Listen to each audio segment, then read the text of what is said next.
hello, and welcome to another episode of the playonultra podcast. This is episode 123. 123. What? Sweet. It's a good number to end the year on. One, two, three. This is our last episode of She Froze with that gang sign. Fucking Sarah.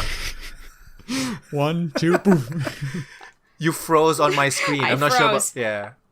Right I know, after you two. all froze on my screen. Okay, we're back. No. You were in the middle of doing some gang sign from Detroit, I guess. I have no idea, man. That'll just be the cover. Sarah doing gang signs. Yeah. Oh, man. What a great way to end the year. This is our last episode for 2017. Woo! So we're gonna do the thing that everybody else does. What our favorite games for this year? What games we prefer? I don't know what I'm saying. The games that we've enjoyed the most this year. Yes. Yeah. But before that, how were your weeks? Well, I saw the new Star Wars movie. And Fo did too. I'm the only Fo one. did too. Yeah, I did. back. I mean, it was very polarizing. Most of my friends enjoyed it, as did I. I know two friends that really didn't like it, but I'm not very close with them, so it's whatever. Not that, I'm like, oh my gosh, so in love. I really did enjoy it. I want to see it again. Usually I end up seeing this movie, usually I end up seeing Star Wars movies 3 times, but I only have seen it once so far. Not because, I have lack of wanting to, just because of how things worked out. But it's definitely different. The people who are saying it's not like a normal Star Wars movie, you are right. If you thought Force Awakens was too much like the formula, this thing flips it on its head a little bit. So is it Taika Waititi different? No. Nah. I mean, almost, actually. There is In more some ways. comedy in this than any other Star Wars movie. Yes. Not all of it good, but Not all of it good, not all of but, it bad. Yeah, it works. And for most cases. Sometimes. it's definitely different. I don't know. Some of the characterization choices that made people really mad, I really liked. I think some of the pacing could have been better, and I think there's a part of the movie that probably did not need to be in the movie that could have probably been saved for the next movie, in my opinion. Because there's one part where I was like, oh wait, are we still is this still gonna be part of the movie? Oh, we still got a whole long scene to go ahead. Okay. And so there's some things they probably could have chopped a little bit better. But I know personally I still enjoyed it, and I enjoyed what they were trying to do with it, even if it really wasn't perfect. But that was just my opinion. The director of Star Wars The Last Jedi had a small cameo in Rogue One as an actor. Oh. He was a technician. Yeah. That's cool. He also I probably wrote won't it, by the way. Watch it. Because this one had the least spaceships of any Star Wars movie, and that's usually what I'm most interested in. So It's true, I'm probably not going to watch it again. There was no epic space battle. Well, I mean, okay, that last one was pretty short, but it was, I don't know. I would say that was a pretty... There's one in the beginning, which is the closest we get. Yes, there's And one at then the the one beginning. at the end isn't really a battle, so much as just a series of people nagging other people. Was that the issue of... I don't know. I think I guess it's because on the planet. Yeah, because Rogue One had this issue where they just keep going from one location to another location really quickly. I don't think that's the problem here. No. I think they didn't go quickly, but in some ways, I think you could argue that they dragged a little in certain sections as a result. Again, it wasn't my least favorite thing, but I think that could definitely be argued. Some sections I think you could say you probably could have... That's what I mean by it could have been a little bit tighter, and it wasn't. They really wanted to try to include a lot of things in it, so... For better or for worse. They did a lot of weird things they didn't explain. It's a long They're ass like movie. small detail It's a things. very long What? movie. It's 2.5 hours. Yes, it is Yeah. quite long. Whoa. Yeah. In the last half hour was the part where I went, oh, okay, I guess because I didn't realize it was 2.5 hours, and so I was like, oh, we're doing this, okay. That this is happening now. For me, it was a pretty tense movie, almost more tense for me than Rogue One. I think part of it was because I had no idea where they were going to go with this movie, which was kind of exciting, but also kind of terrifying, because that was part of the reason I was like, I don't know what they're going to do. What's going to happen here? Well, with Rogue One, It's kind of weird. you know how it was going to end, even if it was still really tense. Well, like in most movies, there's like one arc of the plot. Like, we're gonna do this, and the whole thing is them trying to do this. In this movie, it's kind of just like a bunch of short things happened all together. Yeah, and that's what kind of made it stressful, though, because you didn't know where they were gonna go with it. Yeah. But So the objective kept changing. kind Yeah. of. End goal? I mean, Kind of. well, and once the objective kept changing, but there were a lot of, like, they started here, this was the goal, and there was, like, 3 different paths they're showing you that to lead to this section. And they're showing you all 3 of it, but, like, again, you didn't know where they were going to go, like, who was going to succeed and who was not going to succeed kind of thing. And that's kind of, and for good and for ill, that's what happened, you know. It wasn't, like, it sounds good in theory, but in practice, the way they did it may have not been as tight as it could have been, but again, I still overall liked the movie, but it definitely had some faults of direction. Personally. Hopefully I get to watch it Yeah. soon. I don't know. I'm so on the fence on liking it or not liking it. I don't know. I mean, it wasn't a bad movie, but I don't know. There's a lot of things. I want to see it it's again. so hard. Yeah, it was. Maybe I should watch it again. Yeah, I'm planning on watching it again because I think sometimes that happens with me a lot where, like, I'm not sure, especially when it's a super highly anticipated movie. I have this stupid anxiety of worrying too much about what other people are gonna think. Or I'm like, oh my gosh, I don't know if people are gonna like. I don't know why. It's a stupid social anxiety thing I have, and so, like, I can't really enjoy a movie until I know how everyone feels about it, and then I can go on my own and not care about it after a while. It's a weird thing I have, and so, like, I need to see it again, kind of more for myself, and not with the whole hype factor, the hype stress factor, and then I can just be like, oh, okay, you know, we'll see. Because that happened for me in Rogue One, too. I remember leaving Rogue One being a little unsure, and then after I watched it the other 2 times, I went, oh, no, this is a fantastic movie. So, it's just a thing I have to do personally. But we'll see. Whoa, there's Benicio del Toro. There's a lot of random celebrity cameos. Yes, there is. Because also, what's her name from Jurassic Park is really prominent in it. Who? She's got purple hair in Star Wars. Oh, yeah, She's the female archaeologist in the first Jurassic Park movie. In the first one. Yes, Sam Neill's girlfriend Thing. / wannabe fiance thing. I mean, she's really cool in both movies. She's a great actress. It's just weird to see, like, you know, somebody you recognize from another thing. Because usually Star Wars is, like, kind of not already known people for the most part. Laura Dern as Vice Admiral Emmeline Holdo. Yep. I liked her hair. I really liked her hair. I really Didn't liked her like hair. her character very much. Her character was weird. I didn't know how to feel about it because they kept. That's kind of the thing with this movie is the characterization. I liked it, but I think it's not as clear about good and evil in this one, which I think was the point. But it kind of left a lot of people very confused.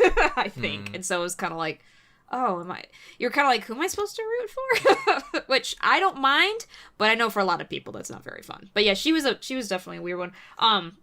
Well, the whole point is like Poe's like, tell me what you're gonna do. She's like, no, you have to have faith. It's like, why? Yeah, that didn't make any. And later Just on, it tell makes them what you want to do. Yeah, that didn't really make a lot of sense. That doesn't make a lot of sense strategic wise. Do you think Poe's the traitor? Because you're probably wrong. Yeah, that was the problem. But anyway, yeah. Also, sorry, one more point. No, if you go think ahead. there's a traitor, so like one of the plot points is like, I don't think this is a spoiler. One of the plot points is like, oh, they can track us through hyperspace. That's Yes. bananas. No one can do this. It's like, that was a big plot point in the first Star Wars movie. That was kind of how they found the rebellion base, was they tracked you through hyperspace. Granted, they had a tracking device on the ship. In this case, they hypothesized that enemies can like use some sort of sensor to track them in real time as they jump. But there was no reason for them to think that. It's like, we know already we have these tracking devices. It's much more reasonable. Occam's razor says there's a device on our ship with a spy. I don't know why they jumped to the conclusion that there's, some new technology that can do this thing that no one can do before, and we have to shut it down. It's like, what if you're wrong and it's just a device on the ship? Then you're screwed. You know what's funny is it turns out that was like referenced in Rogue One. I found this out. Did you hear about this, Fo? What was referenced?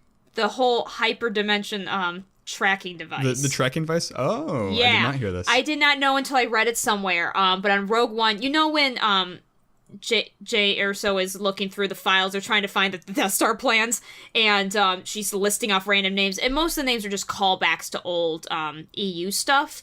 But one of the things they mention is a hyperdimension tracking device thing. So, fun stuff. That's how they they were connect. differently wrong, maybe. Exactly. It's like, oh, okay. Hey, whatever works, man.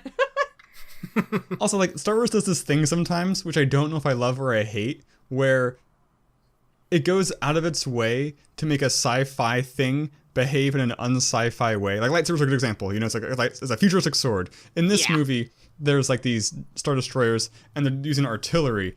And for some reason, I'm sure there's an in-universe explanation, whatever it is, I don't really care. For some reason, these laser blasts arc. They, like, do, like, lob shots, like, for distance. Like, it looks cool. Yeah. But makes seems no really sense. dumb. It makes no sense in space. Makes no sense. Yeah. One thing I did love about this movie, and I don't want to spoil it because I think it's really cool, but they finally did some stuff, like, strategic-wise, both in, like, lightsaber battles and in, their little bit Things of, that fan movies have been doing for ages, and now they finally canonized these maneuvers. And it was, like, it was really cool. There's a lightsaber battle I thought was amazing. Cool. I loved it. It was so good. That scene was probably my favorite in the whole movie. And they finally did, like, things that we've been thinking for years to do with lightsabers, and they finally did it. It was amazing. I don't want to spoil it, but, like, it was really cool. So that was pretty cool. So it's like, oh, they're finally listening. They're finally I could talk a lot about fun. that scene, but that would definitely be spoiler territory. I know, but I both love it. It was my favorite scene, although I remember when the scene first began, I was like, what are they gonna do now without spoiling anything? But it's still a great scene. So like in Snoke's, like, throne room, he has all those, you know, Imperial Red Guard guys in the cool red armor, and they're just doing, like, Power Ranger poses, like, the whole time in the background. I was, like, laughing at them. It was so good. So silly. So silly, but I loved it. So good. I loved them. They're all different. Like, I loved them. It's like, you just stand there all day and they do, like, jazzercise. Like, I don't even know. It was so good. I loved every moment of it. I love those guys.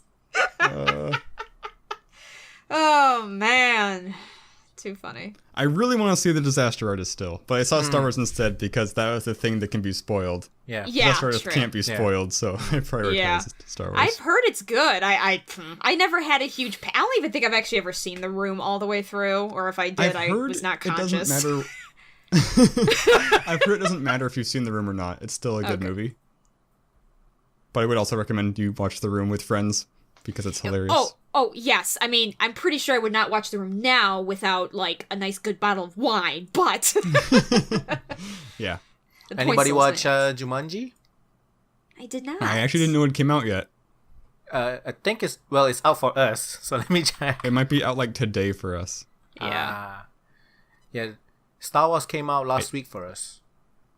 Yes. Yes, it did for us too. Yeah, because it was Thursday. Yeah. Yeah, there's no way Star Wars is going to come out early for any part of the world. No way. Oh, jeez. How well rated is Jumanji? I know one of my friends saw it and he really liked it. I heard some people say good things about it. Wow. I'm actually kind of surprised. It's a very different movie compared to the first one. I very much want to see it, but I will almost certainly not see it in theaters.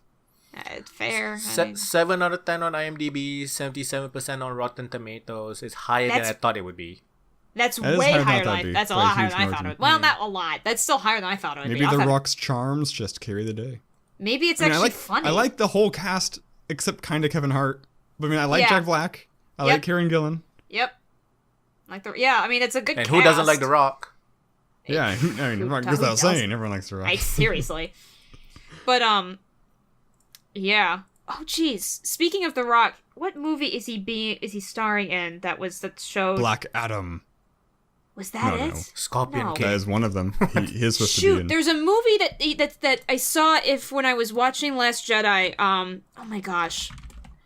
What movie is he in? It's based off of a random video game.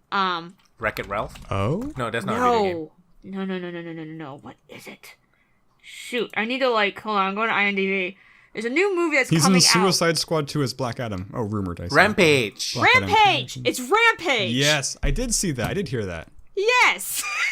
I mean, I'm not super familiar with the game, but yeah, he's in Rampage. It's really random.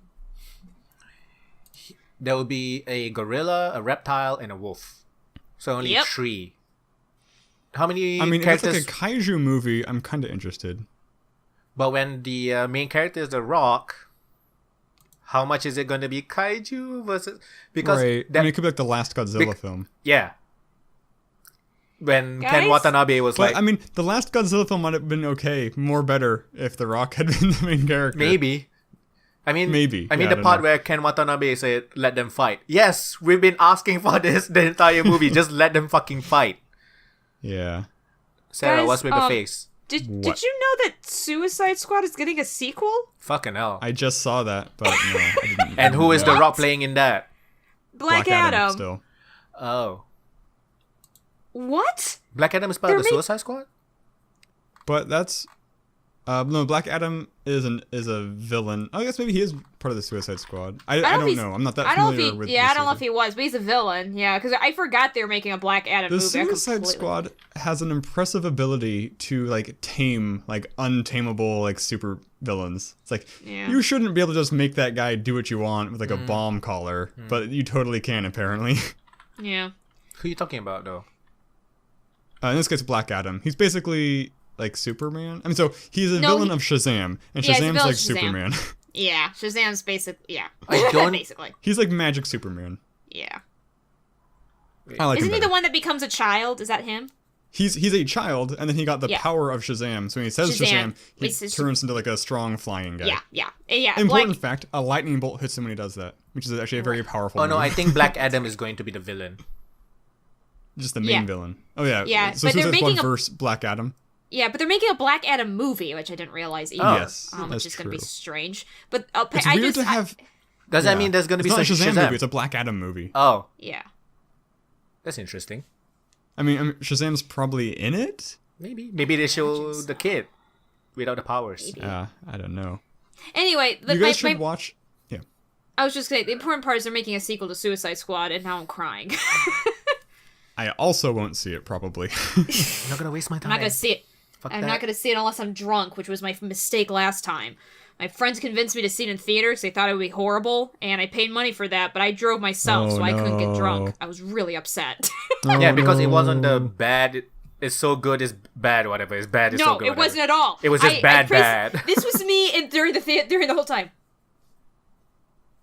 It was just really bad. The acting was bad. The editing was bad. Everything was bad. The plot was bad. The writing was bad. Everything was bad. The only thing people went to watch is for Harley and that sexy scene. Not wrong. Yeah. It's not. But they won an Oscar, so that's a thing. For costumes, what right? Category? For costumes. For costumes. That's fair though. Well, it was not Elvis costume. No, it was. I think it was like. I think it was makeup because the crocodile Killer Croc. Him, because that was all. That was good makeup, but it wasn't a good Killer Croc. Yeah, they should have made him Killer Croc. Weird. It looked great. not guy with skin problems.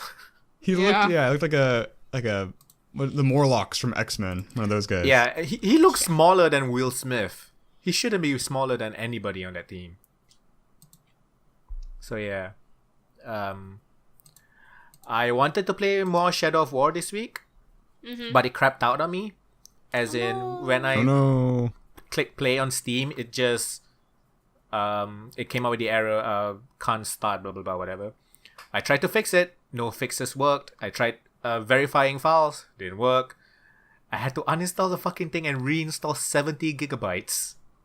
Jeez. Re-download 70 gigabytes. So fuck that. I instead downloaded and installed Hellblade: Senua's Sacrifice. And I'm gonna talk about it more later on. All right. But that's all I did this week. That's about it. I watched 2 very good things. One of them you guys should definitely watch.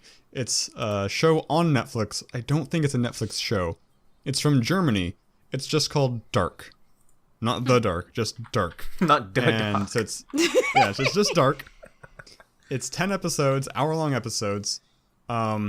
The thing it's most comparable to is Stranger Things, because it's set like in a small town in Germany called Winden, and there's a nuclear power plant nearby, and that's kind of like the government facility or whatever, and then children start disappearing in a very supernatural way. Because so like in the first episode, a child goes disappearing, and one of the people looking for this child, his younger brother, went missing 33 years ago. They find a body in the woods, like, oh man, we found the missing kid, that sucks. Turns out it's the body of the kid from 33 years ago hasn't aged a day.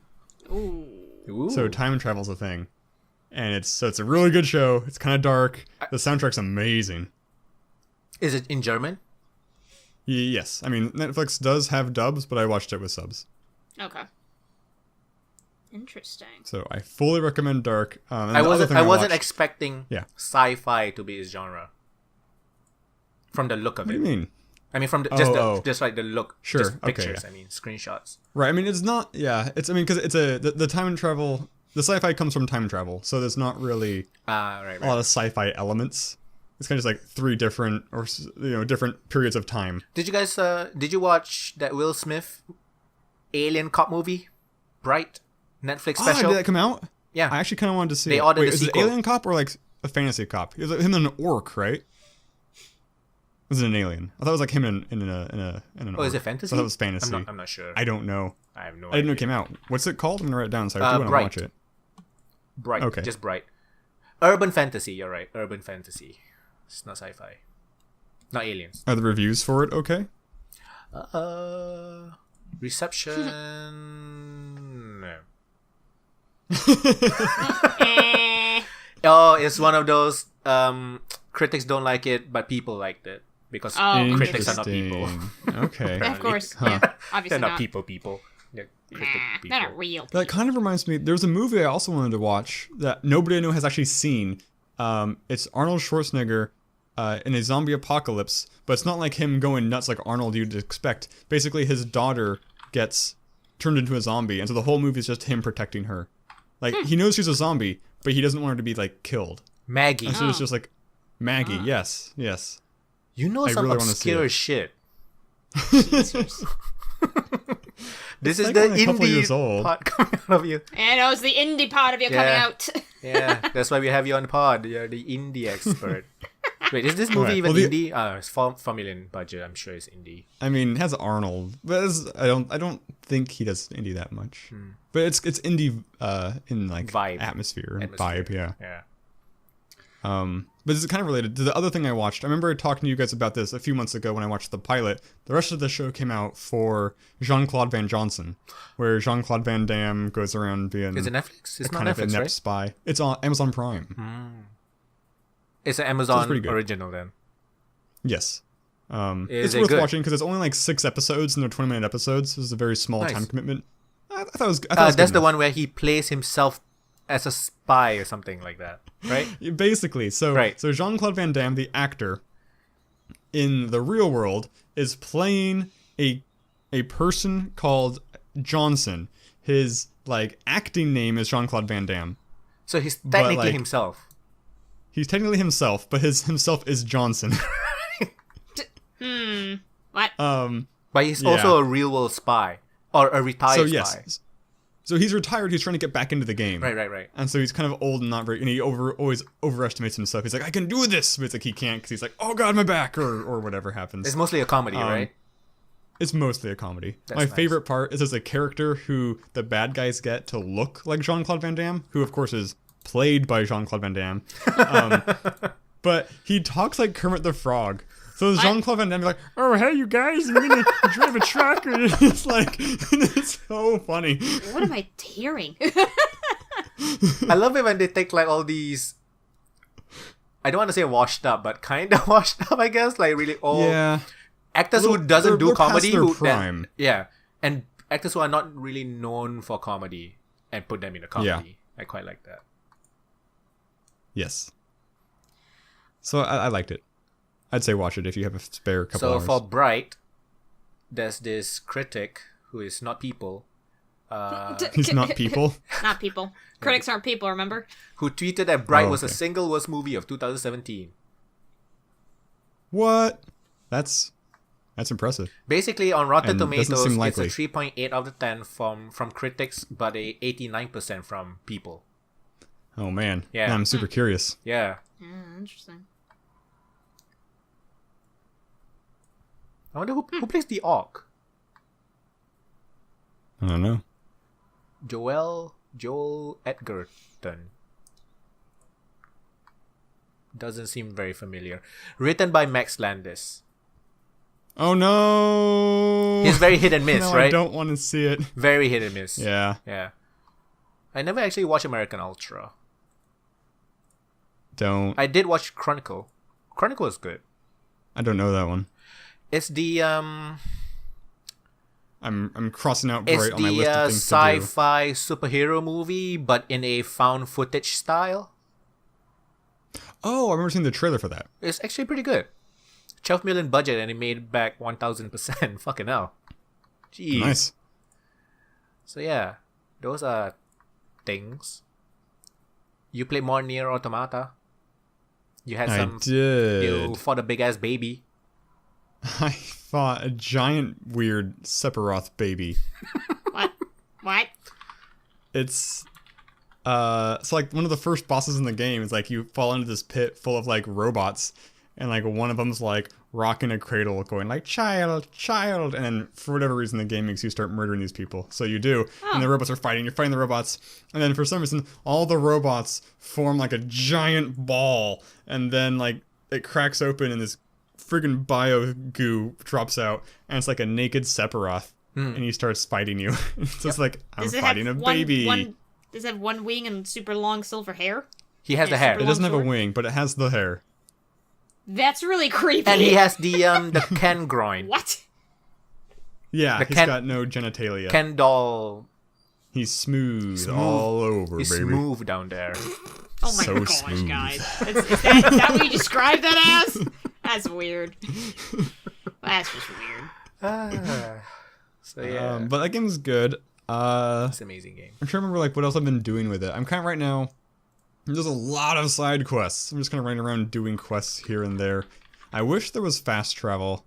The penalty for dying can be very steep if you don't get your chips back. Like whenever I die, it feels more intense than I want it to feel. But I'm really liking how like grandiose and like cinematographic all like the epic set pieces and Did fights you want are. it? Were you like gonna say cinematic and then just like changed it up in the middle? It changed the Just trying word in some between. new words, man. The fan service is a little weird. I wish I kind of Is want it? to get through it really fast. Like there's a lot of like panty shots. Especially when you're climbing up ladders. Yeah. It's not weird. I wish It's not weird for Yoko. it's not like the most egregious thing ever. Yeah. It's not. But it's just it's still like there. whatever. At least he has the anime, balls to things come out and can. just say he likes beautiful women. Instead of like Hideo Kojima saying, "You're gonna feel bad because she breathes through her skin" or some Oh my shit. God. Yeah, that's pretty funny. Just say you like scantily clad women. Just Say that. it. They said it for Bayonetta. We accepted it. Yeah. Oh, man. I have a lot of questions though, so I also want to get to the game really quickly to have questions answered. Like, all the robot androids wear blindfolds, but they can still see just fine. So I don't like, what's up with that? What's the like, point? Yeah. when's the other shoe gonna drop and it's gonna show me that I'm actually the bad guy? Because I know I am, right? I just gotta know. I don't know how, in what way, or why yet. I think in regards to the blindfold, if I remember correctly, because I played this quite early in the year, in the words of what's his name? Who played Green Goblin? What's his name? Willem Dafoe. Willem Dafoe. Willem Dafoe. It's symbolism. But how can they still see? Symbolism. I'm not interested They're in like, robots. why. He's got X-ray vision. Maybe. Because there's a scene where 9B's in a flight suit, and he's warning drivers. He's 9S. like, oh no, the warning signs. A 2B and 9S, they fused, okay? You just combine the two. Yeah. Yeah, so I'm playing that, and that's good. There's a lot of Nier Automata porn. I'm not I am surprised. Yeah. I wonder if there's more or less Bayonetta porn. There should be more for now because Bayonetta was. It's been out longer, so there's been probably. more time for it to But Nier accrue. Automata is a bigger game though. Is it? Interesting. Yeah, marketing wise, probably sales wise as well. I mean, if Bayonetta was a huge game, they wouldn't need Nintendo to fund them for the sequel. Right? Makes sense. Maybe. So yeah. I don't know. So far, the combat's been a little kitey. I spend much less time fighting. Quite. Because like when you're fighting, it's so like animated in such like a big way. It's very hard for me to tell what's going on a lot of the time. So I just kind of stay back and use range attacks to kill a lot of people, which takes longer, but it's safer. So I don't know. It's not the most exciting way to play. Yep. That's good. That's kind of all I'm playing right now. Speaking of panty shots. Okay. Where's this gonna go? Is this another incest game, Sarah? No, it's not. The last one for the year. Okay. It's not. It's not a game, unfortunately. Merry Christmas, everyone. It's not a game. Gosh, I kind of wish. Just have something. No. What I was gonna say is, so there's this anime that my brother's been forcing me to watch because he hates me. Called Food Wars or Shokugeki. I have heard of it. Oh my god. Is it one of those where they eat and then they get an orgasm? Yes. Isn't it? I was thinking like it's like a food cooking competition, right? Yes, but whenever the judges eat something they like, all their clothes fall off. Oh, I haven't seen the show. You so mentioned this before, right? Have I? Or I was it remember if I another food anime that the judges also... I forget. They the have main quite a thing few. about it is one thing about it is if you are into cooking, it is actually a decent anime because all the cooking tips they explain are real, and all the food that they explain are real. And apparently in the manga, I only know this because my brother thought it was super cool that he went and looked up the manga online. There are recipes at the back of the manga about what they're cooking in the manga. That's pretty cool. So that's cool. really cool. And the animation budget has gone 90% to the food because the food looks like the best out of any of the art in there. But yes, it is fan service all get out, and there are lots. I mean, it's also a shipper's dream because there's so many characters and you can ship them very easily. And of all different types of coupling, whether it's heterosexual, homosexual, whatever, you can do it all. Because Nice. there are hints for all of it. That's a thing. Panty shots and fan service. So, are you liking it on the whole, or you're only begrudgingly watching it? I feel like I'm in a learned helplessness situation right now, where I've been forced to watch it so long that I feel like I have to pretend. I feel like I have to enjoy it at this point. I mean, it's got some genuinely funny parts, and the characters are actually, for the most part, pretty funny. I mean, it's just because it's the only reason I kind of eye roll about it is because it's very much a shonen anime where like the main protagonist guy is like super amazing. He's not like always the winner, but he is super amazing. And for like especially early on, all of his battles were like against super powerful women who like he mind broke them kind of thing. And so it's like, okay. He what? Mind broke them is like the implication, and so it's like, okay. Got it. They lost their will to cook. AKA gave them an orgasm with his food? Yeah. Ah. And then, like, they become obsessed with him, kind of. Well, only one of them truly becomes super obsessed with him after it happens.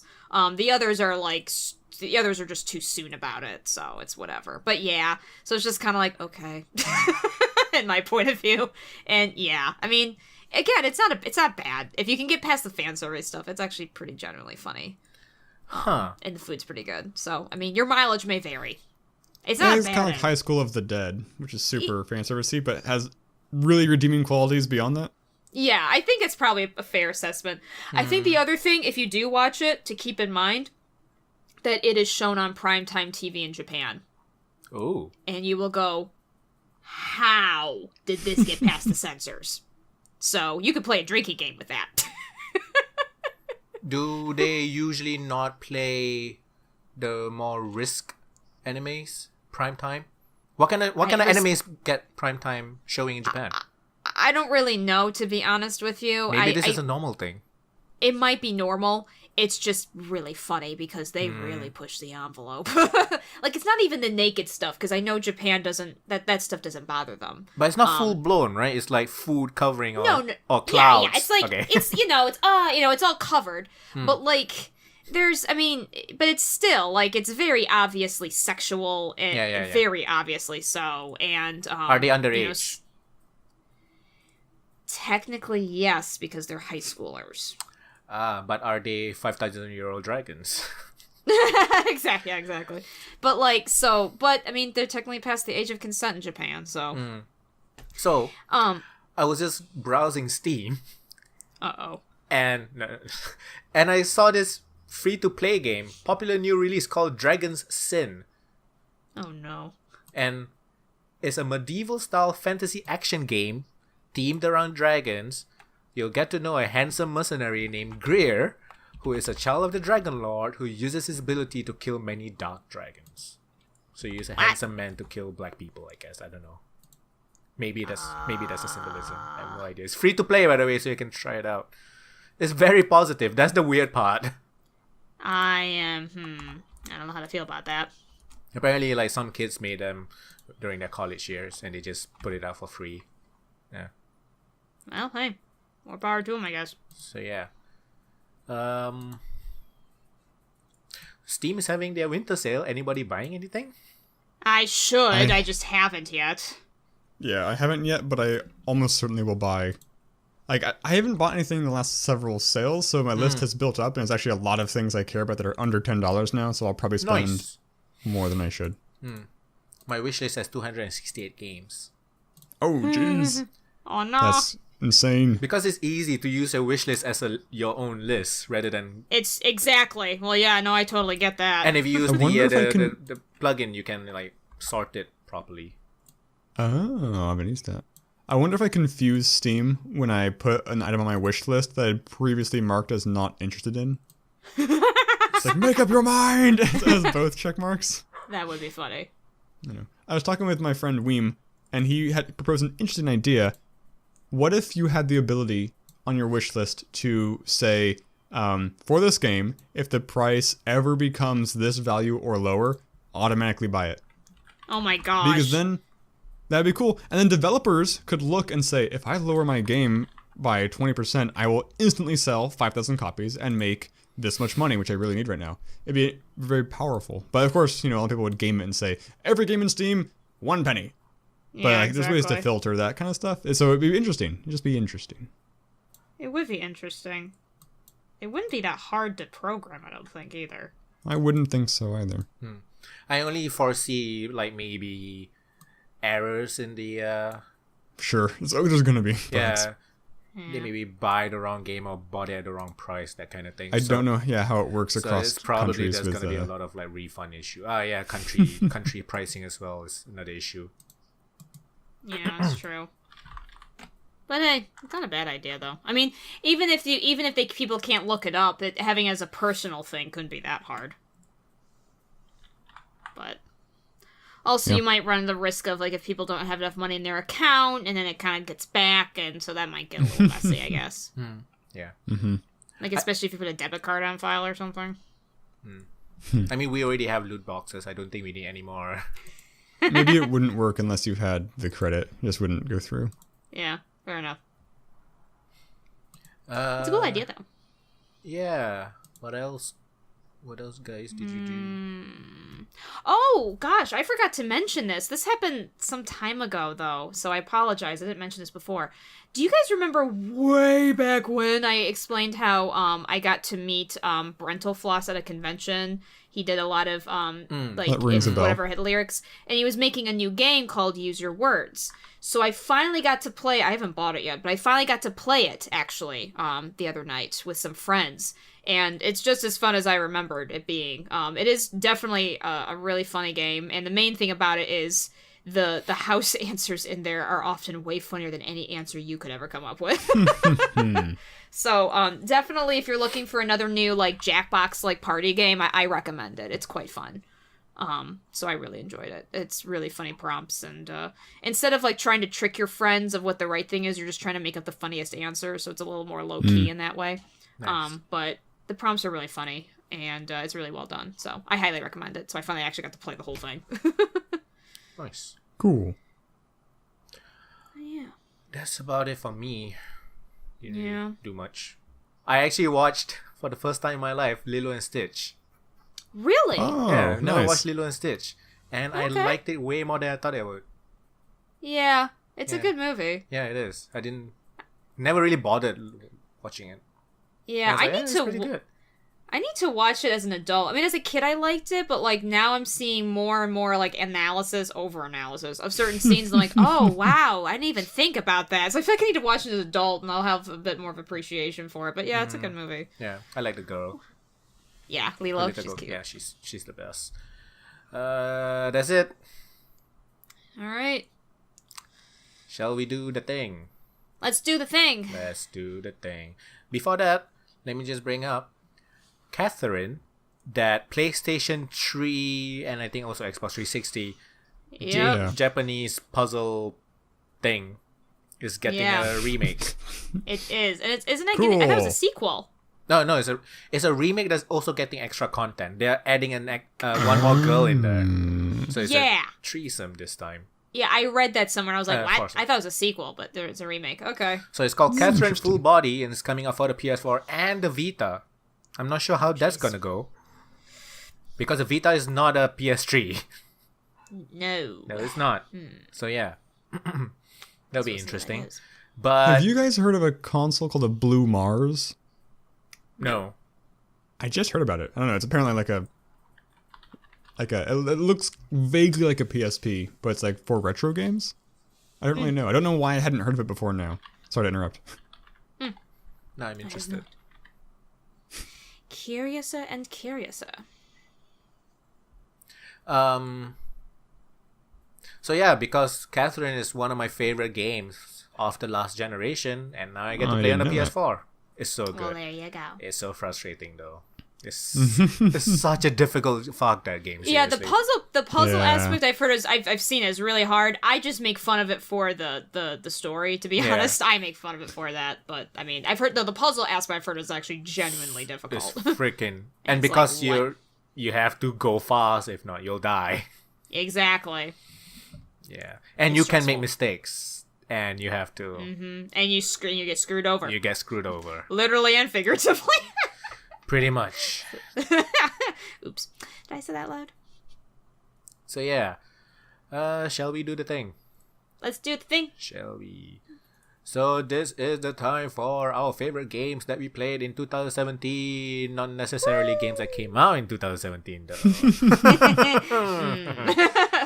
Because we are not paid to do this. And video games are not that cheap. People. And time also. Time is a big factor. Yeah. Also time. Yeah. Oh man. Who shall begin?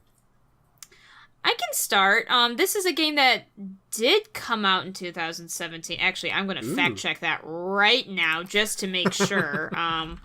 Yeah, hold up. Let me make absolute sure it came out in 2000. Have you guys heard of the Hodel meme? Oh no, it came out in 2016. No. Oh my God. No. When in 2016? No. I'm sorry. It came out in 2016, but it was released on Steam in 2017. So take that as you will. Close enough. So I would say this is necessarily like my favorite game of the year, but I would say this is probably my favorite like free game of the year. Cinderella Phenomenon. It's the visual novel otome game I mentioned before. It also starred the incest train. Right. But no, for free otome game, I was very impressed with it. The story was quite good. Wait, the art was that the game good. that started the incest train? I thought it was Fire Emblem.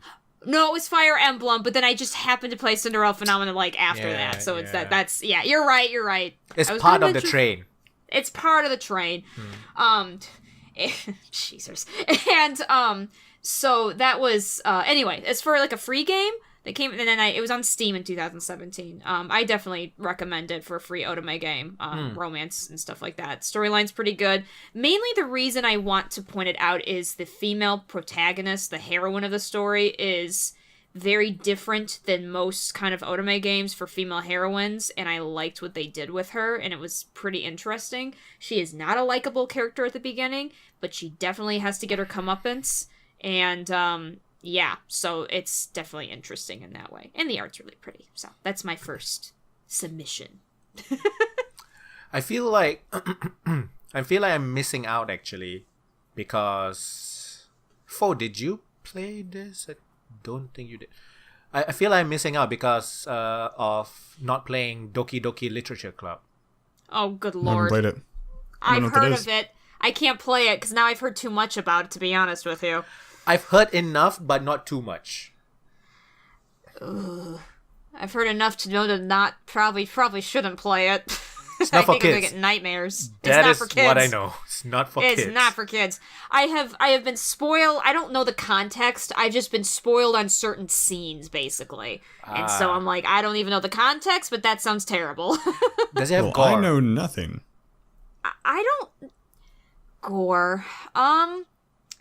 It's no Sayano Uta gore from what I understand. Or Saya song. I think it's just very dark. Psychological from what horror, I understand. Right? Yeah, that's how I understood it to be. Which, the only reason I get a little nervous, and I usually actually love psychological horror, but when it comes to Japanese visual novels, they tend to go on the sexual side of psychological horror, and that's not really my thing. So that's the only thing. Although some of the themes I've heard here aren't really sexual, they're just very dark, which is fine, to be honest. But, but I'm not sure. That's why I'm kind of wary. That's why I haven't played, like, Saya's Song, for instance, because there's too much of the sexual component that makes me really, like, grossed out. Yeah. So yeah, I guess I can go next. Yeah. I'm not sure why, but I actually forgot to put this game on the list until Fo talked about it. Oh. Yeah, so I'm not sure if it's because it's not memorable, but I did love it when I played it. It's Nier Automata. Oh yeah, I thought that would be on your list completely. Yeah, I totally forgot to put it on my list. It's either because I feel like because this past few months is like video games, whatever. Yeah, sure enough. Could be that, or I was just, is it not memorable? But it was a really good game though. You wouldn't stop talking about it, so yeah. So yeah, anyways, Nier Automata, sequel to one of my favorite games from the last generation, Nier. Super happy that a sequel came out. Fucking beautiful music, visuals kind of meh, but have you played enough to put this on your list? Yes. I haven't played it yet. And it came out in 2017, so it's super applicable. Super applicable, yes. Did you get any of the endings yet? No. Oh. I haven't said no at the wrong time yet. Did you? I've only beaten like 2 real bosses.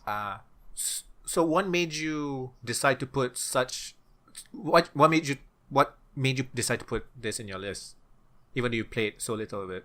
I mean, technically, relatively, yeah, totally.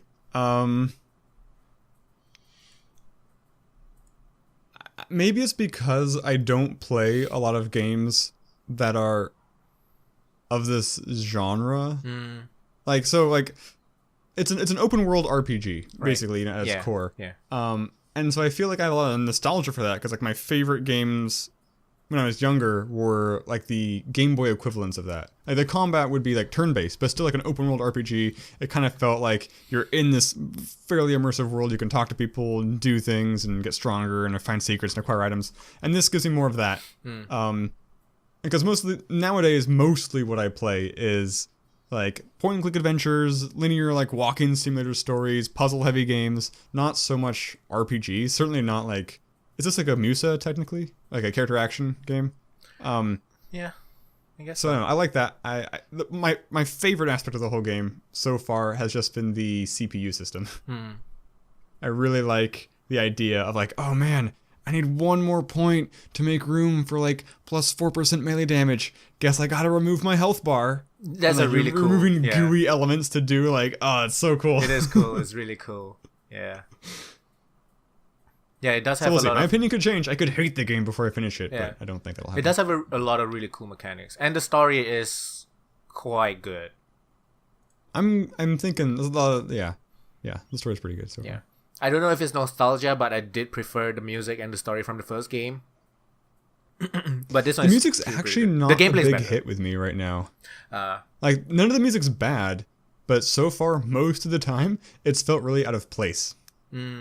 Like if it's not a boss fight, like just running around the world, it just feels, I don't know, not.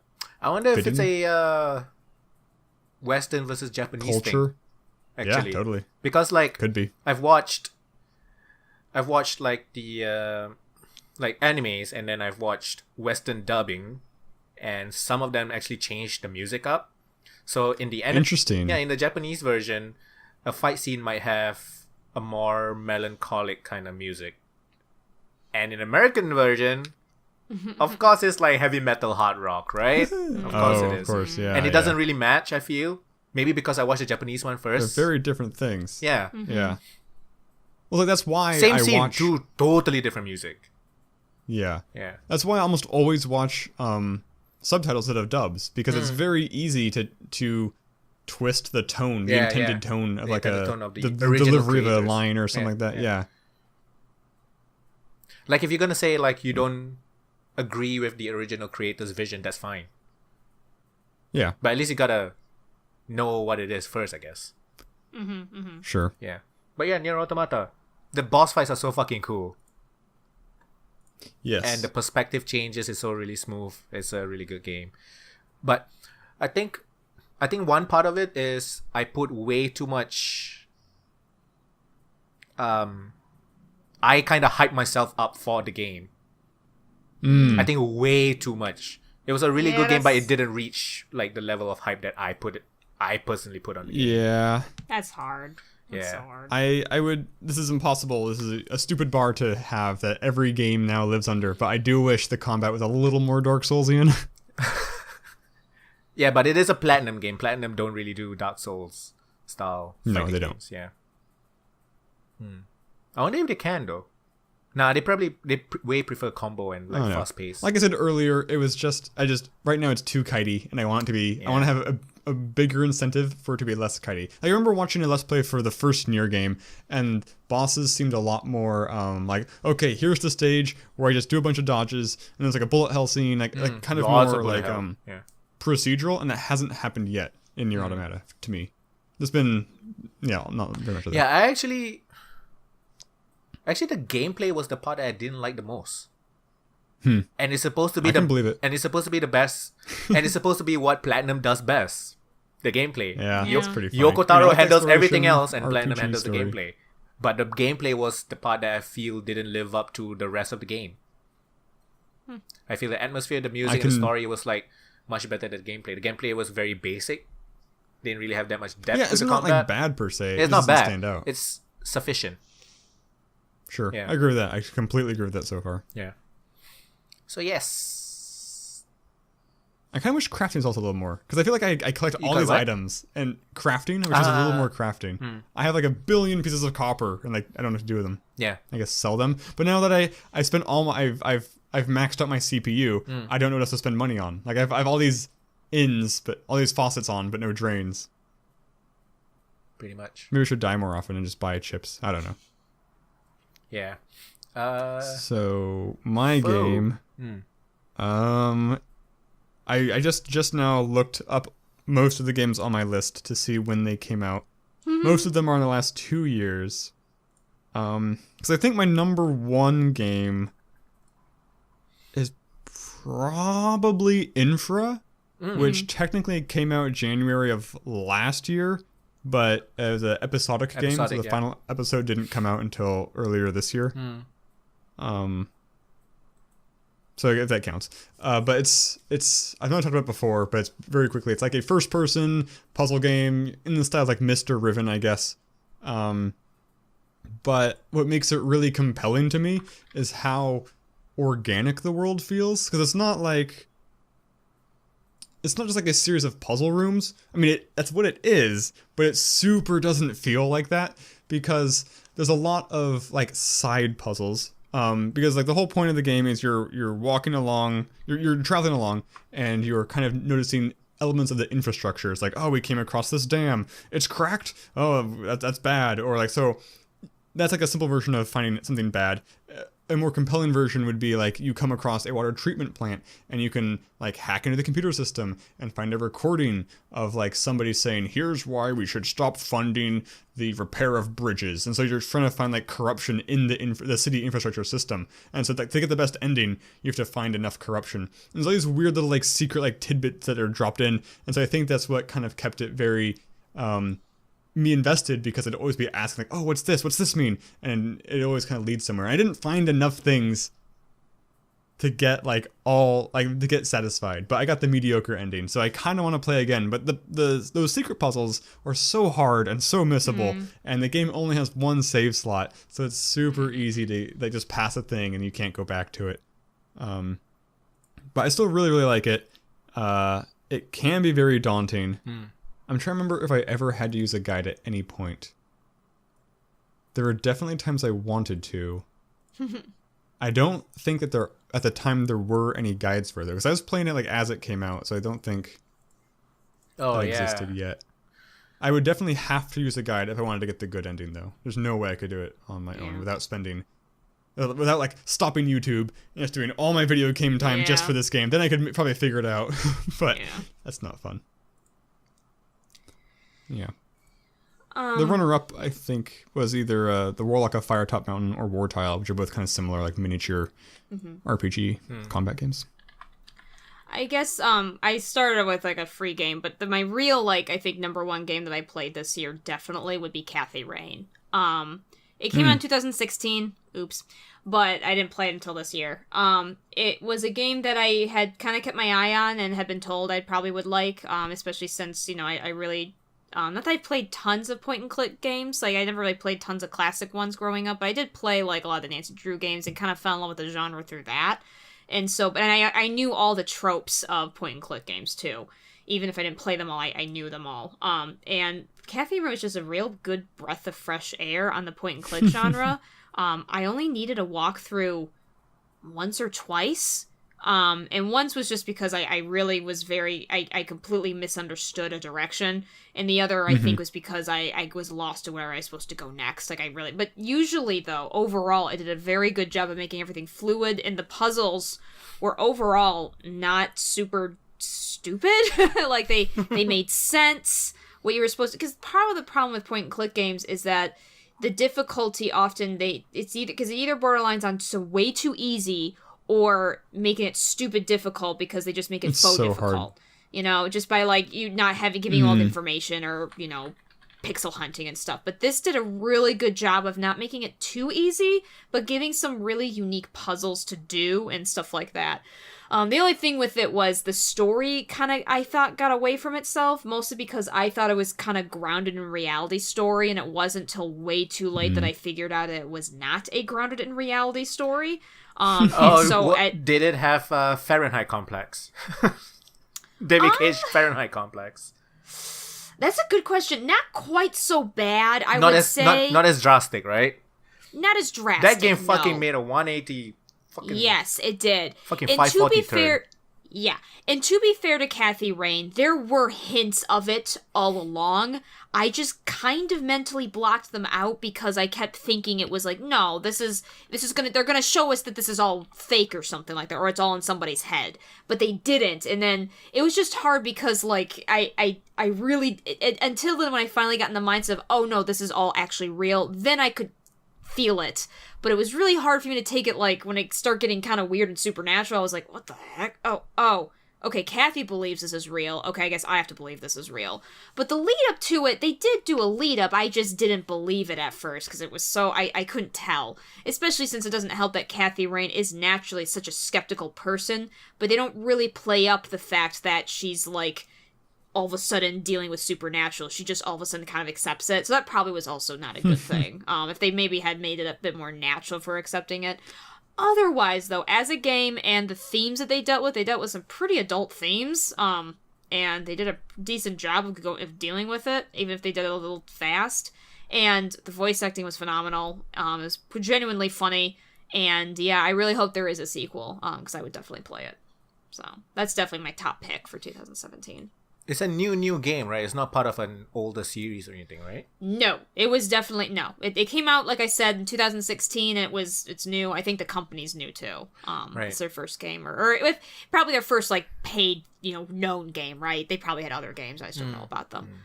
But yeah, but yeah, no, definitely. So it's not a remake or anything, and the pixel art's really good. So nice. My next one is also a game that didn't come out in 2017. It came out not last year, but 2 years ago. I'm just wondering if it's on Foe's list as well. Dying Light. It's not. No, but it's the best game ever made, though. Yeah, Dying I actually Light. forgot about it because when I made this list, I basically looked through my Recently YouTube played? channel to see all the games That's what that came I out in the had last to do year. too, especially since I I've didn't been playing record video anything games. for Dying Light, so I forgot about it. Would you put it, though, now that you remember about Dying Light? It was a really fun game. It was really fun to If I was in co-op. the top 10 list, I'd probably make it somewhere in the top 10. It's a really good game. Such a fun game to play co-op. Holy shit. I wasn't expecting it to be this good. The only thing I really didn't like about that game was the final boss fight just being a giant QTE sequence. Everything else was great. Everything else was great. That one is more like a honorable mention. Then actual part of my list is Horizon Zero Dawn, because robot dinosaurs I really want to play that. is robot dinosaurs. Robot dinosaurs. Yeah. What do you want? What else do you want? And also, what's her name? Voice the character? I don't know. Tara Strong. No, Right. she's really popular as a voice actor for video games. She has a YouTube channel with her brother. She was in Borderlands. Felicia Day? No. Oh, no. She was in Borderlands. I think she was in Borderlands. Oh, wait. Ashley Birch? Yes. That's the main character? Yes. Horizon Zero Dawn? Yes. That's Oh, right. wow. I did hear about this. Interesting. Yeah. Yes, she is. She was in Borderlands, right? She was Tiny Tina.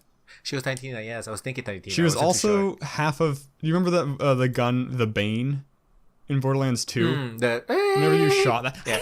Yeah. She was the show... The screaming, I think, was somebody else. But she did the voice of the gun. It was like, swapping weapons! When you ever, switched out to it or whatever. And she's also Chloe from Life is Strange. Yeah. Oh, yes. So yeah, Horizon Zero Dawn. It was for gaming wise, it was a pretty good year for me because I got the PS4 this year. I will do it. Yeah, and Horizon Zero Dawn was the first game I played on the PS4, and it's Did that game get decent reviews? what? Oh yeah, Did that game get good? it's 'Cause one I of those felt like what- 9 out of 10s across the board. What was Yeah. the other game that came out around the same time? Because I remember like- one, Wasn't that like one Jim of the Destiny Sterling gave it games? lower reviews and people hated it. Like Zelda, Horizon Zero Dawn Breath was- of the Wild. Zelda, that's what I'm thinking of. Okay. Yeah, Yep. Zelda got 7 out of 10 from Jim Sterling, and That's right. People were like, oh, fuck you, your So- opinion. Yeah. Explode. Yeah. Horizon Zero Dawn is an amazing game, and I think I'm gonna get the complete edition because it comes with a DLC. So that's cool. Cool. Like a extra expansion type thing.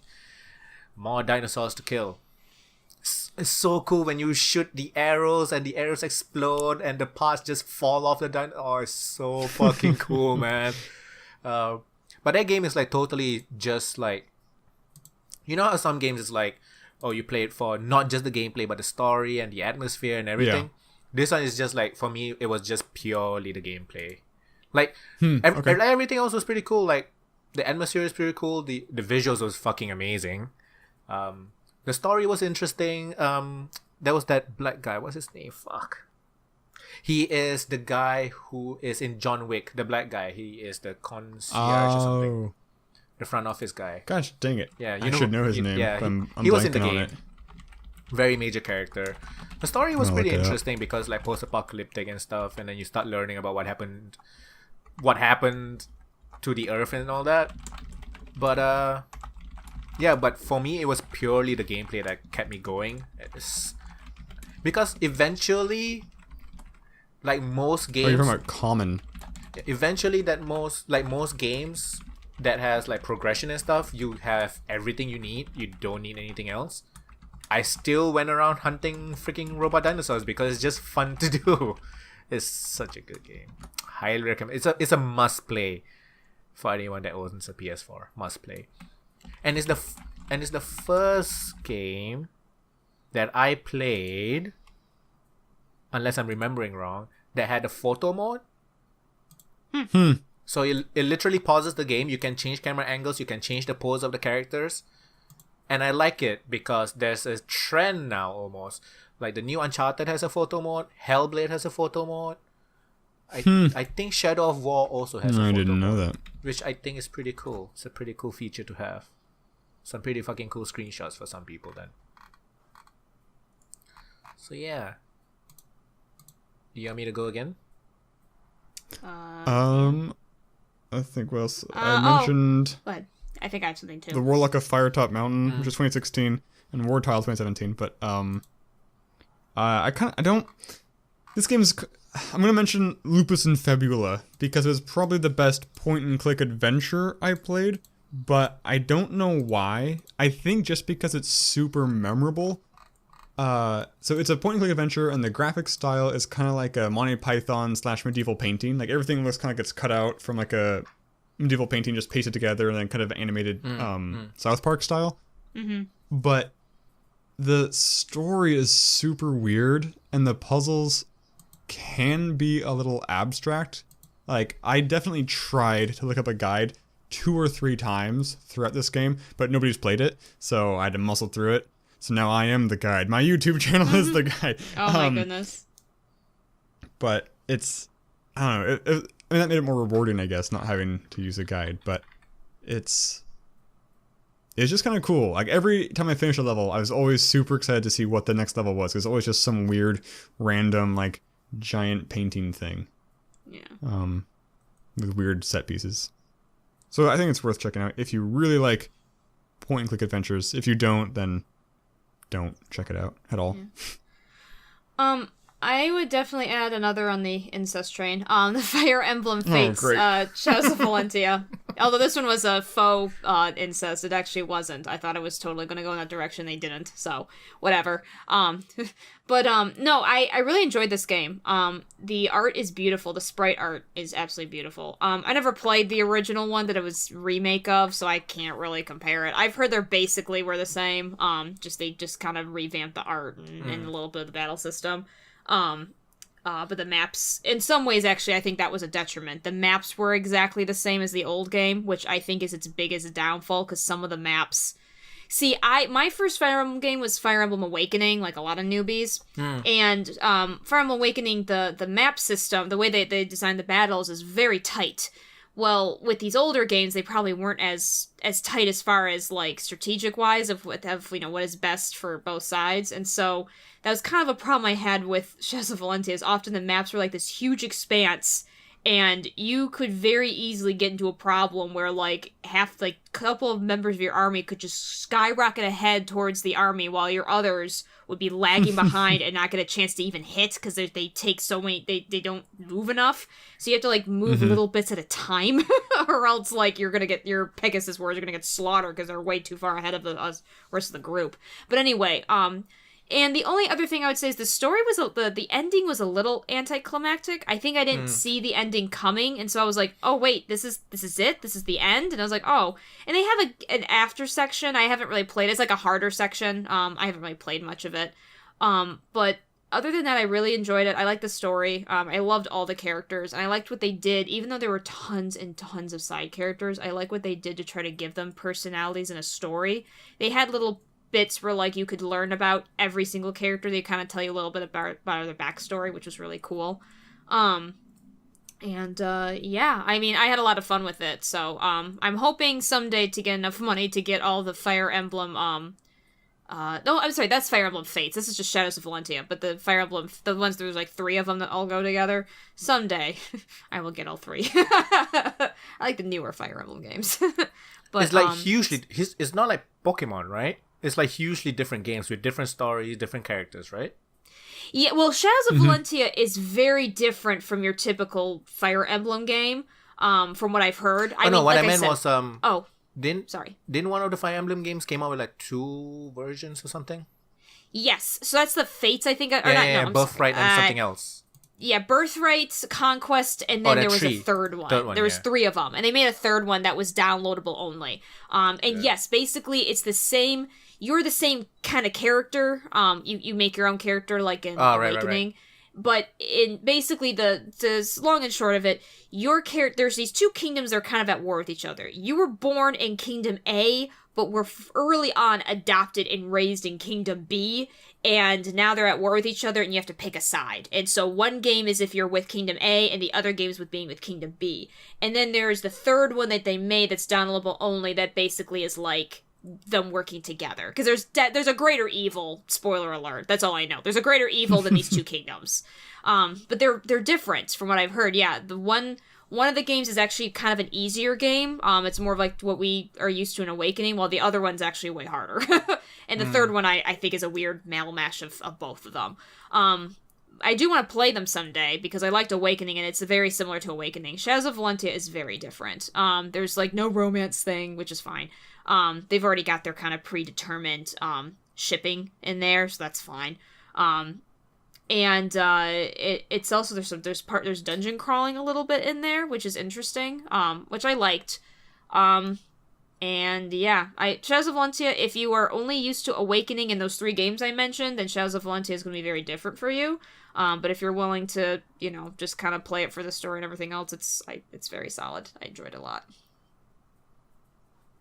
Nice.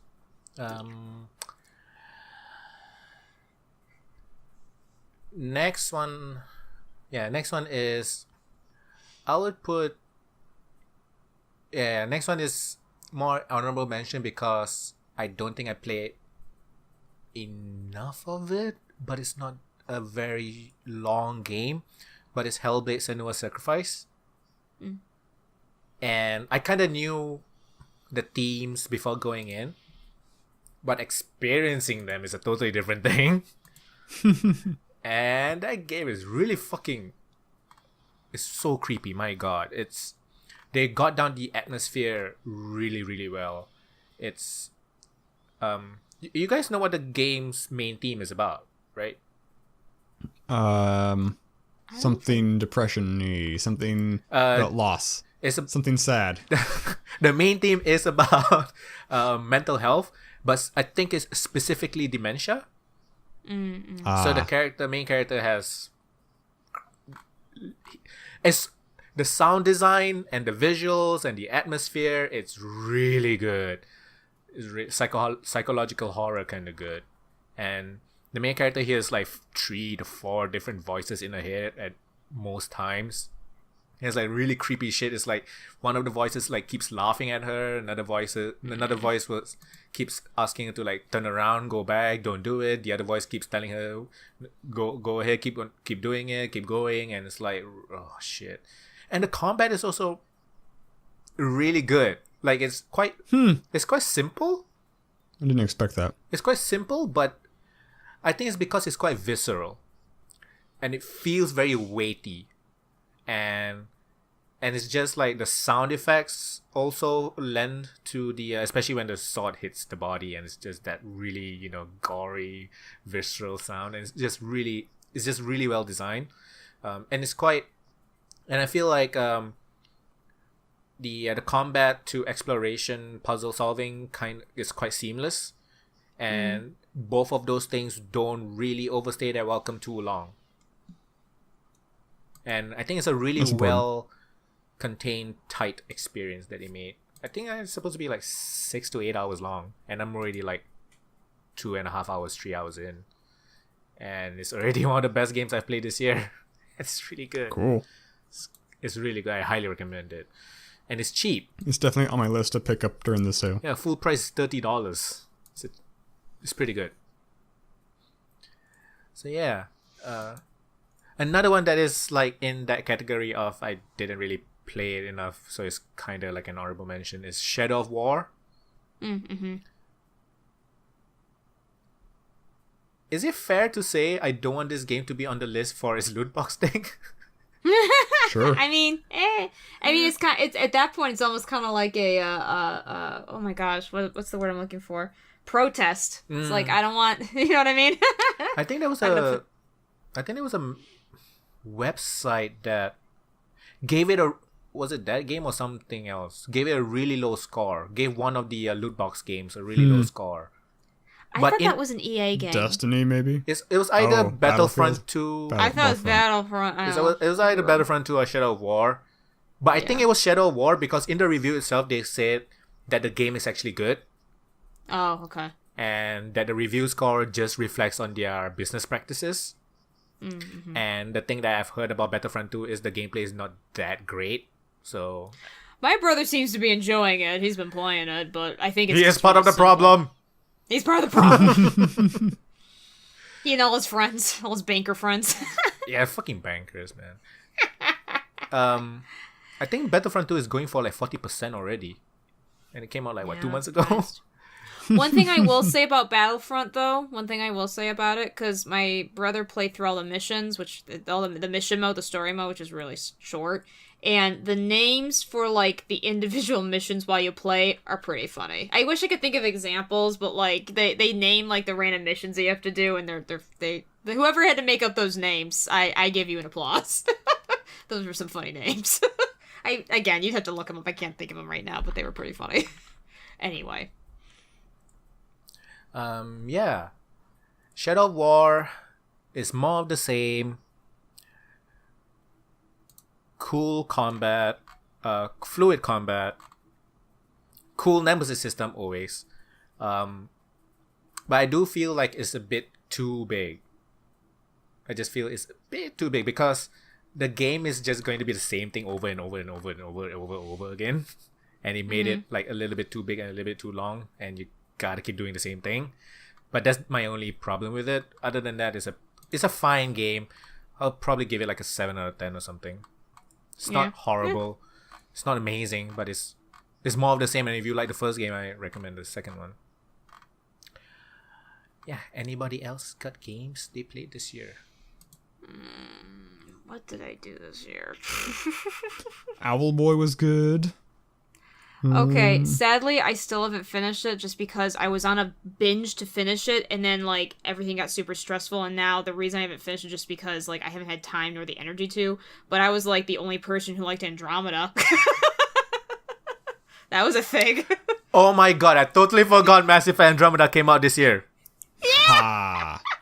I mean, if I had finished it, I probably would have put that on my list, because I do genuinely enjoy it. I just haven't finished it just because it's a lot of, like, it's just mentally a lot to put into, and I just don't have the mental energy for it these days. Although I did try to play it recently, and so I am farther ahead, but I mean, I haven't finished it yet, but it came out this year, and I actually liked it, so I'm going to be the only person who puts it on my list. Yeah. Really? It's okay, I'll be the only one in my corner. Really though.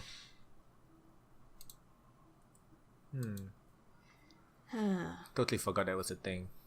Yeah, I know. Yeah. I think a lot of people wanted to forget, that's the problem. Yeah, it wasn't the best game this year. It was not the best, but... Yeah. It wasn't horrible. But I think we No. expected quite a lot from it, that's why. I think people expected a lot, and I think people And it's weren't- fair too, yeah. right? It's Mass Effect from EA. Yeah. Yeah. Yeah. Um, At least we got like, some really funny facial animations. we did. Those were pretty great. Yeah. Some great clips of that. Yeah, some really good videos on that. Yeah. Yeah. So All Boys on your list. Told you it was good. No comments about All Boy. Oh, sorry, Owlboy. Yeah.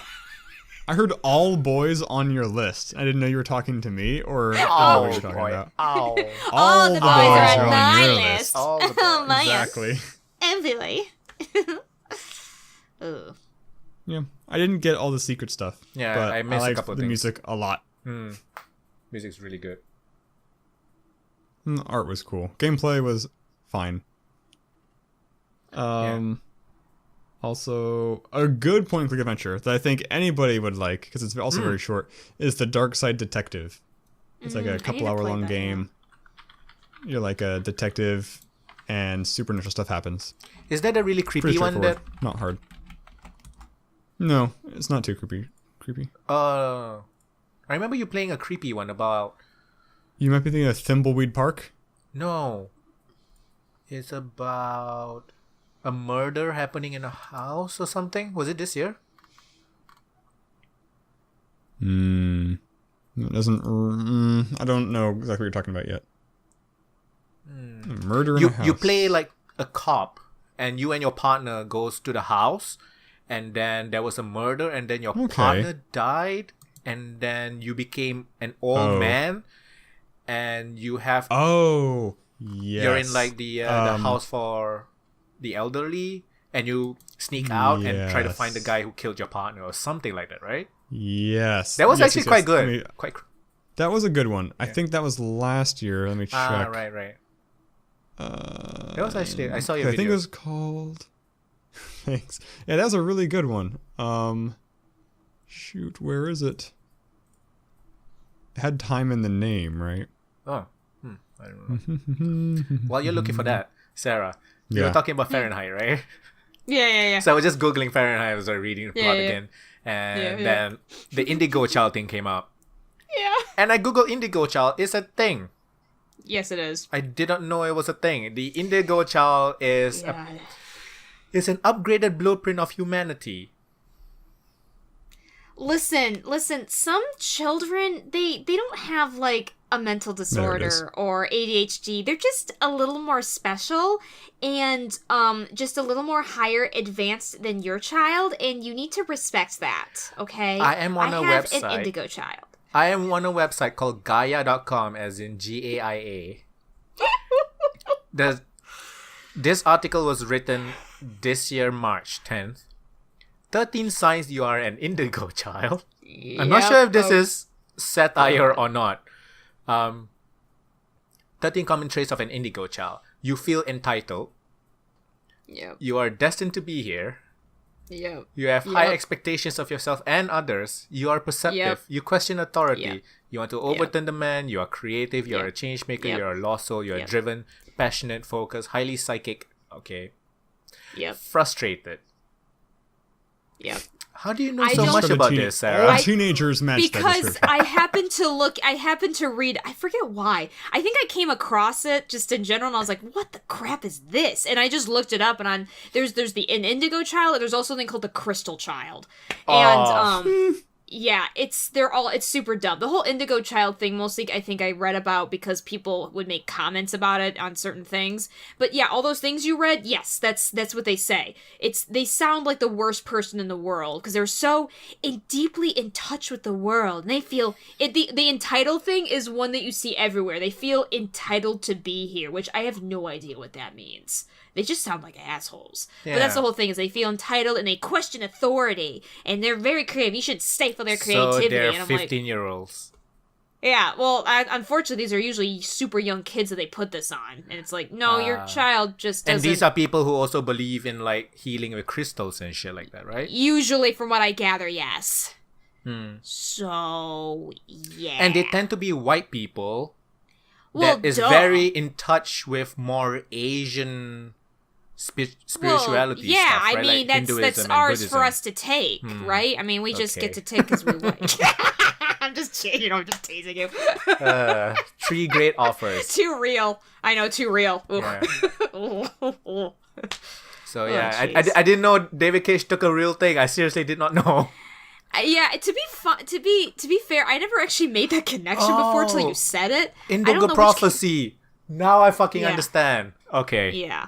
Okay. The American version of calling it Indigo Prophecy still actually doesn't make any sense because... North America is Indigo Prophecy, everywhere else. Yeah, North America calls it Indigo Prophecy, which still doesn't actually make any sense because the words Indigo Prophecy are never uttered in the game. They say Indigo Child. They do not say an Indigo Prophecy. You're supposed to be smart enough to put the 2 and 2 together, Sarah. Listen, I'm American. Ain't that smart? Just kidding. I actually never made them a connection of Indigo Child. I'm pretty sure the concept was around. I'm not sure if David Cage meant to take it or not. But I'm pretty sure he did. I'm sure. Please don't tell me he started this. I don't think he did. Oh, jeez. Hold on. Let me see. I'll do some research. I don't think so. But do the research. And the best part is the remastered version of the game is called Fahrenheit Indigo Prophecy. That's the best one. Oh my gosh, you guys. What the heck? So yeah. Found the game for? Yes, it is called The Last Time, and I played it in 2016. Yeah, that one is a good one. Don't know why I remember you playing it this year. Next one on the list for me is scientifically proven to be the best game ever made.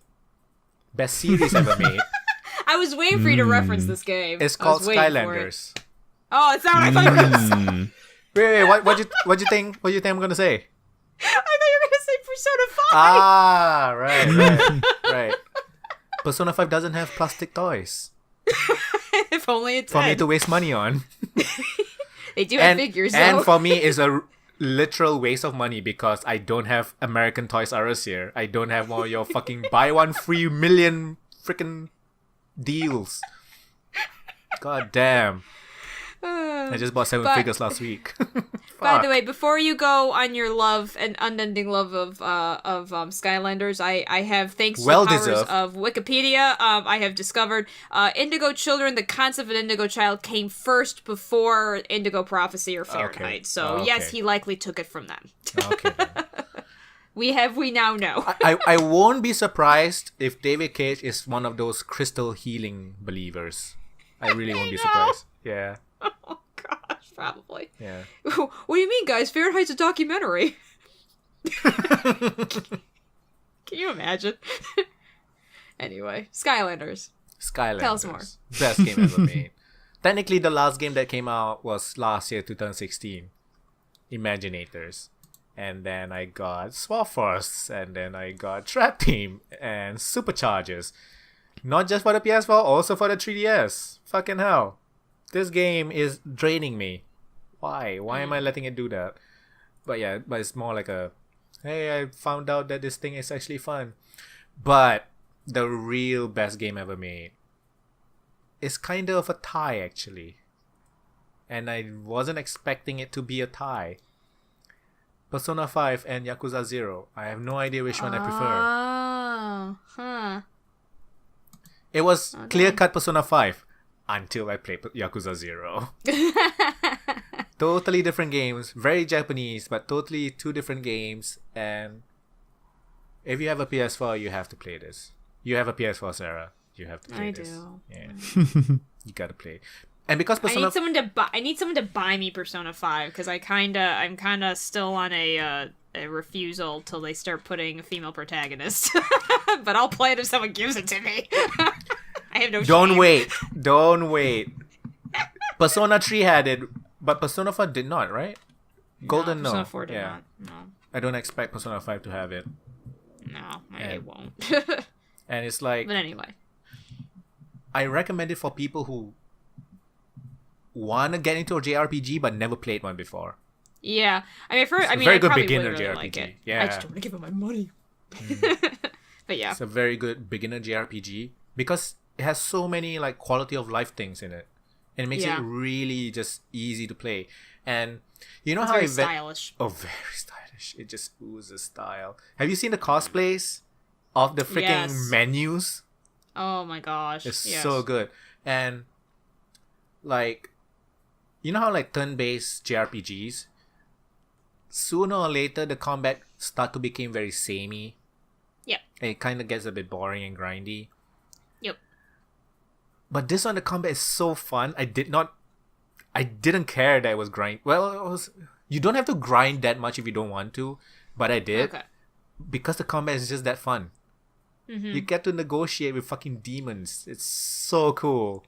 Oh, they kind of brought that back from Persona 1 then. Persona 1 used to have that. You could negotiate with demons. Didn't Persona 3 have that? No, Persona 3 didn't, but Persona 1 did. It was quite difficult. I'm curious. They probably revamped it much better. They probably simplified it. Yeah. Yeah, because Persona 1, the hard part was that every character had their own style. Once you like knock them down, they will ask you like 2 or 3 questions, and you have to answer like depending on their personality trait, the demon's personality. Yeah. Yeah. And it's after playing Persona 5, I felt a void. And then I played Yakuza 0, and Yakuza 0 filled that void. I actually did not expect it to do that because I wasn't really sure what to expect. I know a lot of people loved it, but then I kept playing it. It started off a bit slow, I kept playing it, and it's just so good. The characters and the writing and the story and the mini games and everything is so good. And then I stopped playing Yakuza 0 because I finished it, and now I have a void.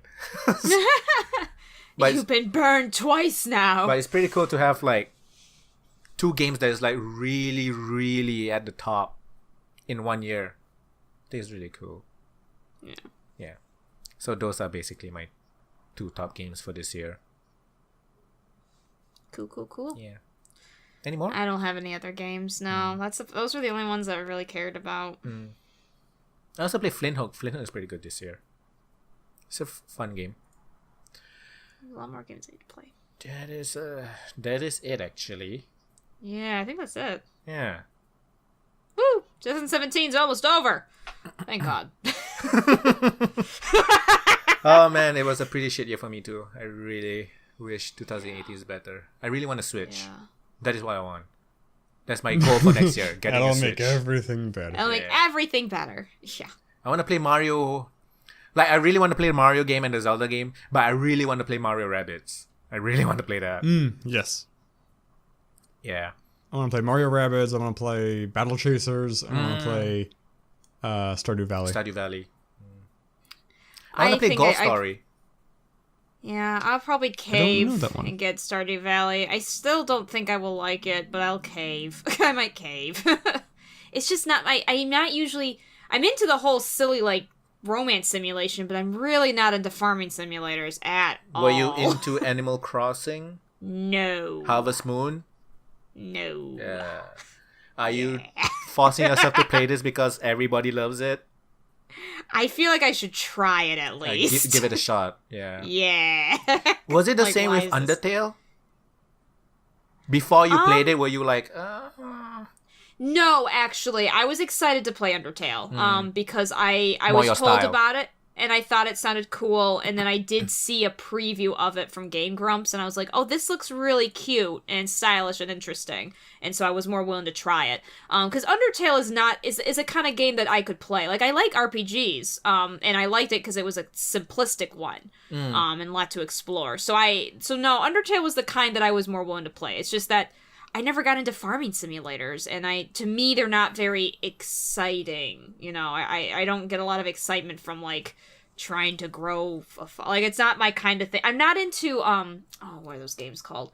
I'm not into that kind of production kind of game where, like, you start off really small, and then as you keep going, then you accrue, like, ridiculous resources until you're at the top, and it's stupid. Like, I'm not super into that kind of thing.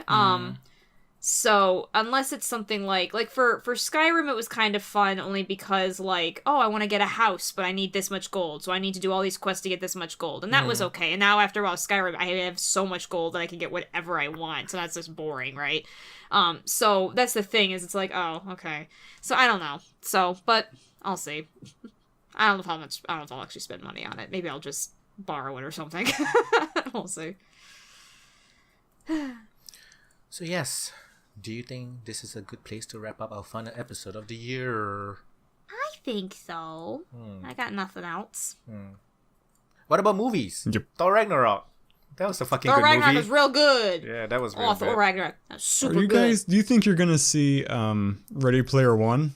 Nope. I wasn't planning on it. I didn't read the book. Me neither. So I don't have an attachment to it. I read the book. I don't have the attachment to the book. I listened to the audiobook and I didn't. It was... Yeah. Do you think... I read the synopsis, but... Do you think listening to an audiobook is a bit different to reading the book? Because when you're listening to an audiobook, you are doing something else, I'm pretty sure. Usually, you're like driving. For me personally, I'm trying to fall asleep. Oh. That's usually when I listen to it, is before bed. Interesting. Yeah, I don't know. But for Ready Player One, yeah, I never read it. And the movie... You know what the movie makes me think of? I feel like I would watch Ready Player One for the same reason I watched Tron 2. Not because I necessarily think it's going to be any good story-wise, but because it looks really nice. Yeah, if visually... I knew Daft Punk was doing Ready Player One, I would watch it. Yeah, right. I'll probably wait for reviews, and if there's nothing else to watch and nothing else to do... Yeah, that's true. It's one of those things, like, I would watch a matinee of it just to see how, because it looks really good. I'd rather watch it than Jumanji. I actually rather watch Just going Jumanji. by trailers. Okay, I don't interesting. know. Simply I'd have for to The see. Rock. Yeah, that's Rock and Jack Black. I mean, maybe. Yeah. I guess I'm more curious about Ready Player One. Yeah. Because I think it might not be terrible, but it probably will be. Were there a lot of good feel movies like- this year? There were good movies. I think I didn't really watch Justice that many League was movies this year. surprised. Did you guys ever see Justice League, or was I the only No. one who did? You're the only I one. didn't. Okay. That was one that I was surprised. I was like, I actually kind of enjoyed this. This is weird. That was definitely that. I watched a fight scene, of Justice League. I watched a fight scene on YouTube. Oh, okay. The effects looks weird. Like it's very. I don't know. It's just like not to say low budget, but the animation don't look very good. I think they did it differently than Marvel does it. I can't really explain how or why. I think Maybe. some of the way they do the physics, Maybe. I think, might be different. I Like don't really know. the you know how Probably like not wrong. you know how like when it's a close up, it's the actors, and when they do like a whatever move, it's like 3D animated Yes. people, right? Yeah. The part where they become 3D animated people, that one's weird. Yeah, I could see that. There's a lot of there's a lot And of there's that going on. and there's also like a very clear, this is a green screen thing. Yes, that is true, and especially Yeah. since everything is so desaturated. You're like, honestly, the desaturation is the most annoying part of DC movies. I wish they would stop with the desaturation. It's pissing me off. Like I know Marvel's oversaturated, but come on, guys! Like, Yeah, they like totally everything's went the just- opposite way. yeah. And it's Do you just think it's like, because of okay, Nolan and his probably. influence? I think it also just takes away from any of the possible, because they had some generally pretty funny lines in that movie, but the desaturation made me go, was that meant to be funny? What? You know, and even though I enjoyed the movie, I still felt that way at times. It was just very jarring. But that was Justice League. I'm trying to think if there's anything else, any other, I mean, I know there were good movies, but I just can't think, 'cause it's been a year. What movies came out this year? So I wrote down 4. Blade Runner 2 was good. Oh, what? Oh, Okay, yeah, I that's forgot right. about that. Oh, yeah. All right. Logan was very good. Logan, yeah. I still need to see that movie, and I haven't. John Wick 2. I would put and John Atomic Wick 2 Blonde. below Thor Ragnarok and Logan for me. I agree with that. Because I prefer the first one. Oh, Wonder Woman came out in 2017. That was Oh, yeah. that was It pretty did. good. Yeah. I would So put... did Dunkirk. Dunkirk came out in 2017 too. Dunkirk. I heard that one's really good. Yeah. Oh, did you guys not see it? It's actually I quite saw good. Dunkirk. It was Okay. good, but I mean, Oh, that's right. We talked about this. Yeah, Yeah, we there I did. was was some. sad afterwards. Like, it Yeah, was yeah. a bummer. Yeah. I would actually put Wonder Woman above John Wick 2, actually. No way. There's just something about that movie I quite like. I quite enjoy Wonder Woman. It's probably the best one so far they've made. Oh shoot! Guardians of the Galaxy 2 came out in 2017. Oh, fuck. All that right. wasn't It was memorable. okay. It was. Well, I think it was so early on in the year. True, I just that is, didn't remember. it is early, but I think I Thor, also I think Thor Ragnarok stole the show. That's why. I mean, that's true. Spider-Man: Homecoming also came out. I enjoyed it. I know not everybody else did, though. I haven't seen I it. mean, the That's Vulture right. guy. You hadn't seen it. I literally went to watch because of Vulture, so... Yeah. Yeah. What's his name again? Michael Keaton? Yes. It's not Kevin Costner, right? I keep mixing those two up. I still need to see Birdman. Gosh dang it. Birdman was pretty good.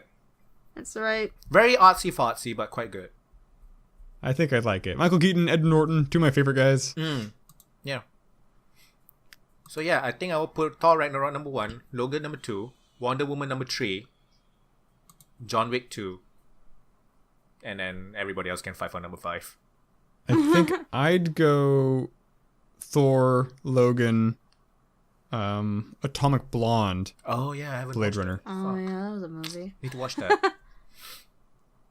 I really liked Baby Driver when I came out of the theaters after seeing it, but then I kind of thought more about it, and I was like, it's kind of dumb actually. I wanted to It's worth seeing. It's still worth seeing, but I like wanted to my see it, I didn't get a appreciation chance for to. it tapered over time. That's funny. And it's kind of like Star Wars Episode 1. I loved it going to the theaters. A year later, that movie was bad. Oh, interesting. Wait. The Phantom Menace? Yes. Ah, right. Yeah. I'm I not love sure that if I could movie. rate. I'm not sure if I I could rate don't the know movie. why. Oh my gosh. You weird. Very weird. That's like the most hated Star Wars movie of all time. If I do a run, I'm not gonna take that movie out. It's staying in there. Yeah, I mean, it's you kind of watch it. You kind of need to watch it. No, there's an order. There's a machete order that took out episode 1. Yeah. Yeah. Well, there's also a recut, which basically the only thing it takes from episode 1, I think, is the Darth Maul fight. Because that's the coolest part, obviously. That is the coolest And also kind of sets up, I guess, Obi-Wan a little better. I don't know. Yeah. Oh shoot, what was I gonna say? Sorry. I just remember seeing episode 1 like when I was a kid in theaters, and I remember being very lost and feeling very stupid that I was lost because I was like, I don't know what's happening. Like I was really confused. And as a kid, I mean, I was known all the time for like not understanding things, and so I just felt really dumb, so I didn't say anything, and I found out years later that like nobody got it. So you're totally not an indigo child is what you're saying. Very much, I was not an indigo child as a kid. Are you kidding me? Well, I was pretty defiant, but that's because I couldn't hear very well. There's a whole story behind that. I was born with fluid in my ears, and people thought I had a problem. It's just I couldn't hear them. Oops. I'm looking at the color wheel. Is there indigo on the color wheel? No. Violet, blue, violet. It's by Violet. It's near there. Some people think that the only reason indigo was part of the original Spectrum of the Rainbow of Light is because, freaking what's his face? Chemtrails. No, because, who's the guy? Was it Einstein? Whoever it was that invented that, they thought he had a deal with, like, the Indigo Plant Company or something. And so, I don't know how true this was. This was like a big, like, scandal. Not scandal, this was like a conspiracy theory of why indigo was in the official rainbow, even though nobody knows what the heck indigo is. And it's because something about, like, whoever discovered it got paid by the Indigo Plant Company to include the color in the rainbow or something. I don't know. This sounds familiar. Yeah, I don't know, whatever. It makes Roy G. Biv easier to say, so. So yeah. Yeah. We did movies and we did video games. Yeah. And Marvel Defenders was a thing also this year. I never bought it. Because it's all like, I'm the Iron Fist. Did you know I'm the Iron Fist? I hope Jessica Jones I'm season 2 is good. That one I'm gonna watch. Please no Iron Fist in that one, please. Can only pray. Did you know that he's called the Iron Fist? What? Who? Anyway. Yeah. This is episode 123 of the playonultra podcast. Such a nice number. Do the thing that we usually do. You can find me under Sarahscopic, SARHSCOPIC. I'm on YouTube, I'm on Twitter, I'm on Facebook. I know I'm dead. Channel's been kind of dead right now, but I swear that things are coming because I have more time on my hands now. Yay! Hit me up. Say hi. And I'm Foehamner, and I'm on YouTube erratically. I'll miss random days here or there, so you could also follow me on YouTube, on Twitter to figure out why I missed a day. I usually try to post, like, computer didn't work, or got busy watching television, or, important things. Got busy. So important. Yep. And I'm Pupunoob, Pupunoob, everywhere. Look me up, if you want, I guess. But don't. Episode 123 of the playonultra podcast. Last episode of 2017. And we will see you next year. Happy holidays. Happy holidays. People aren't gonna kill me because I didn't say Merry Christmas, right? No. It's been dying down lately. I think really? you're good. But it is a thing. Yeah. It's always a thing. It's always a thing. I just learned about it like a couple of days ago.